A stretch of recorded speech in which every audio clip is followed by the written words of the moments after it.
जय हिंद, जय भारत दोस्तों। मैं पुष्पेंद्र गौड़ आज पुनः अपनी चैनल गणित की चौपाल पर आपके लिए नई विषय वस्तु के साथ। दोस्तों, हमारे कक्षा 9वीं का अध्याय 1 चल रहा था, संख्या पद्धति। इसके पहले हमने 1.1, 1.2 के सवाल किए थे।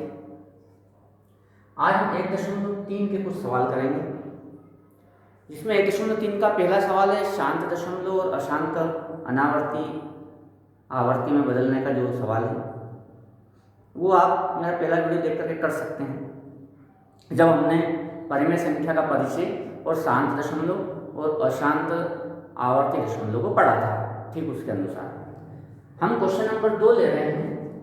यदि 1/7 बराबर 0.142857 बार है तो लंबा भाग दिए बिना 2/7, 3/7, 4/7, 5/7 और 6/7 का मान निकालना।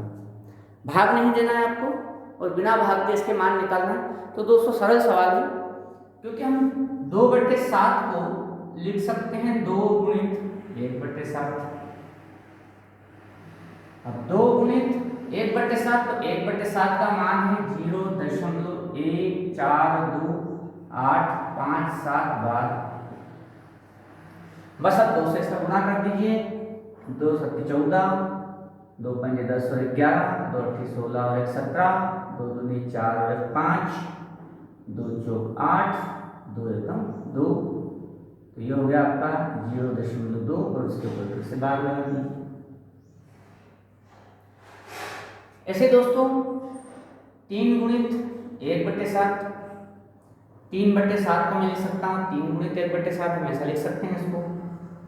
3 ऐसे ही रहेगा, लेकिन 1/7 का मान आपके पास है और वो है 0.142857 बार।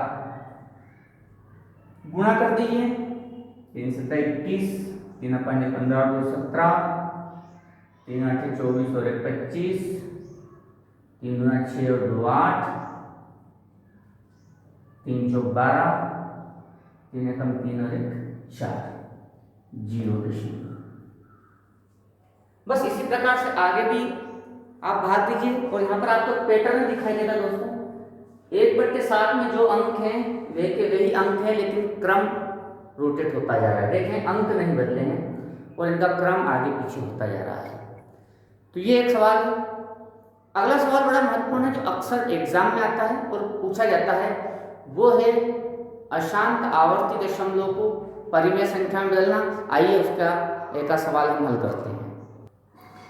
तो एक महत्वपूर्ण सवाल है दोस्तों, अक्सर इस प्रकार का सवाल परीक्षा में पूछा जाता है, और वो है कि 0.6 बार, मतलब ये दशमलव का अशांत आवर्ती रूप है, को p/q के रूप में व्यक्त कीजिए, जहाँ p और q पूर्णांक है और q 0 के इक्वल नहीं। तो दोस्तों जब इस प्रकार का सवाल हो तो सबसे पहले इसको मान लेते हैं। माना कि x बराबर और 0.6 बार है, तो 0.6 बार को हम 6 इस प्रकार से लिख सकते हैं, और उसको हमने नाम दे दिया समीकरण 1। अब समीकरण 1 में गुणा इस प्रकार से करना है कि 1 के साथ कितने शून्य लेना, ये निर्भर करता है कि दशमलव के बाद कितने अंक आपको दिए हैं। यहाँ पर दशमलव के बाद 1 अंक दिया है बार में, दशमलव के बाद कितने अंक दिए हैं, मान लो 2 अंक होते हैं, 3 होते हैं, तो यहाँ दशमलव के बाद 1 अंक, मतलब 1 के साथ 1 शून्य, मतलब 10 से गुणा करना है दोनों तरफ। तो यहाँ पर हम लिखेंगे समीकरण 1 में 10 से दोनों पक्षों में गुणा करने पर।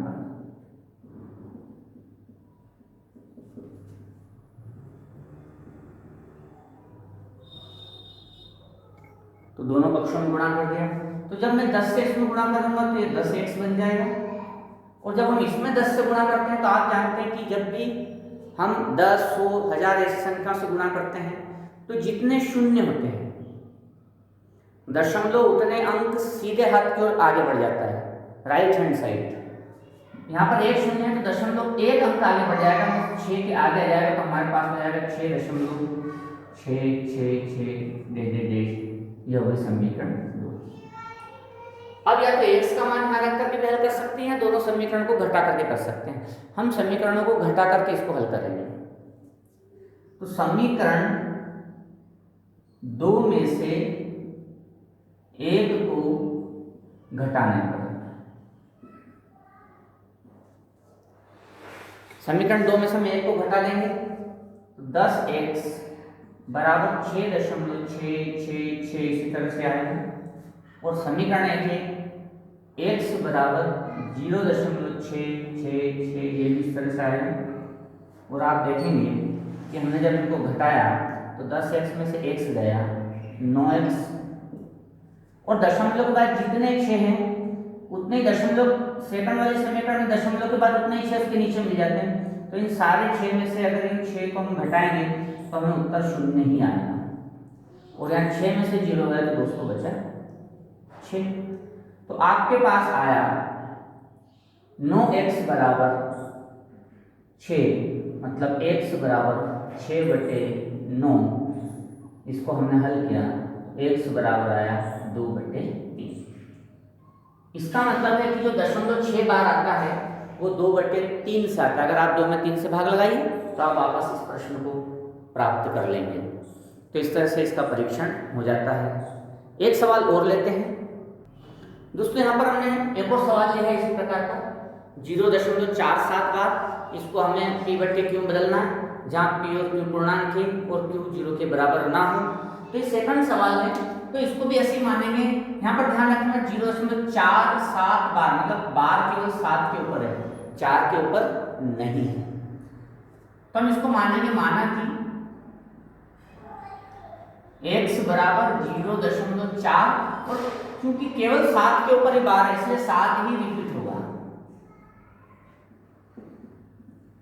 यह हुई समीकरण है। और अगर 4 और 7 दोनों के ऊपर बार होता तो हम लिखते 4 7 4 7 4 7 4 7। लेकिन यहाँ पर 4 के ऊपर बार नहीं है, केवल 7 के ऊपर बार है, इसलिए 4 एक ही बार आएगा और 7 को हम रिपीट करेंगे।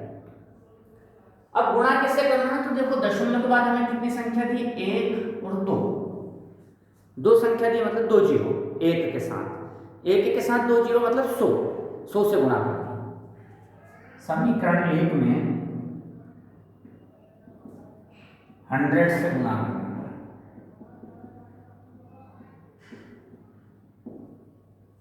तो आप देखेंगे ये हो गया 100x, और इसमें गुणा करा तो 2 शून्य है इसलिए 0.2 अंक आगे चला जाएगा, 1 और 2 मतलब 47 आएगा। तो 47 फिर इसके बाद 7 7 7 ये आगे मिल जाएगा। प्रक्रिया वही है, थोड़ा सा समझना पड़ता है कि दशमलव कितना आगे पीछे होगा।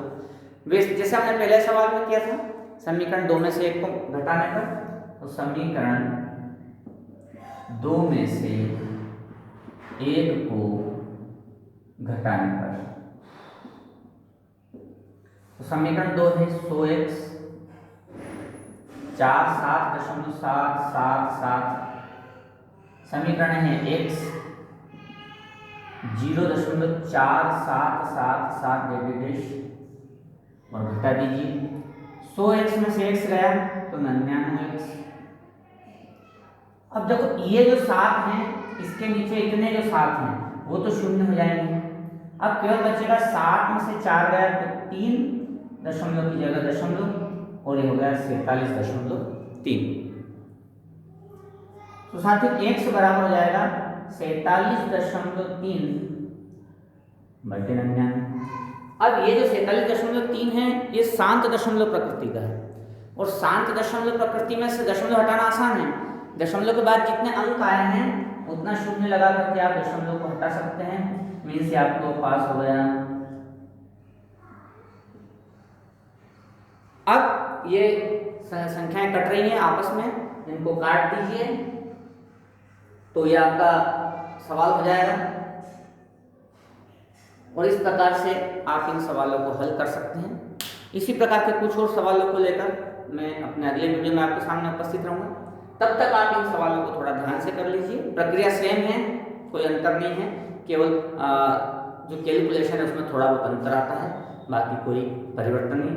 मेरे वीडियो को प्राप्त करने के लिए आप मेरी चैनल गणित की चौपाल को जरूर सब्सक्राइब कर लें। पुराने वीडियो मिल जाएंगे और आगे के वीडियो भी आपको लगातार मिलते रहेंगे। तब तक के लिए जय हिंद, जय भारत।